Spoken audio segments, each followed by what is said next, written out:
আসসালামু আলাইকুম। আপনাদের জন্য নিয়ে এসেছি রাজশাহীর ঐতিহ্যবাহী খেজুর রসের তৈরি খেজুর গুড়, গোল পাটালি, ফয়েল পাটালি, ঝোড়া গুড়। আসুন খেজুর গুড় তৈরির কিছুটা প্রস্তুত প্রণালী দেখে নিই।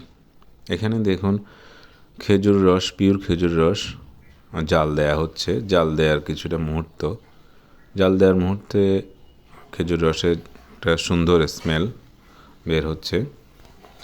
দেখুন এভাবে যখন আস্তে আস্তে জাল দেওয়া হয়, খেজুর রসের কালারটা চেঞ্জ হয়ে এরকম অবস্থায় আসে, তখন কিছুক্ষণ নেড়েচেড়ে রাখতে হয়। তো এই ফাঁকে কিছু কথা বলি। যারা বাজারের খেজুর গুড় কিনেন, সেখানে 250 এবং 220 টাকার মধ্যে পান। সেখানে কতটুকু খেজুর রস দেয় তা আল্লাহই মালুম। তারা বিষাক্ত হাইডোজ মিশ্রিত করে এবং চিনি মিশ্রিত করে খেজুর গুড়ের ওজনটা বাড়িয়ে নেয়। তো দেখুন আমরা খেজুর গুড়টা সংগ্রহ করছি একটা পাত্রে।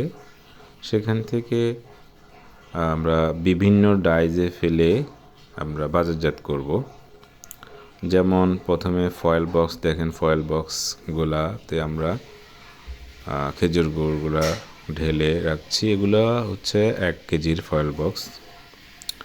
এরপরে আছে গোল পাটালির ডাইস আলাদা, সেগুলো আমরা গোল পাটালি হিসেবে ধরে নিই। এরপরে হচ্ছে ঝোলা গুড় আছে, আপনার চকোলেট গুড় আছে। যারা আমাদের সংগ্রহ করতে চান আমাদেরকে মেসেজ করুন।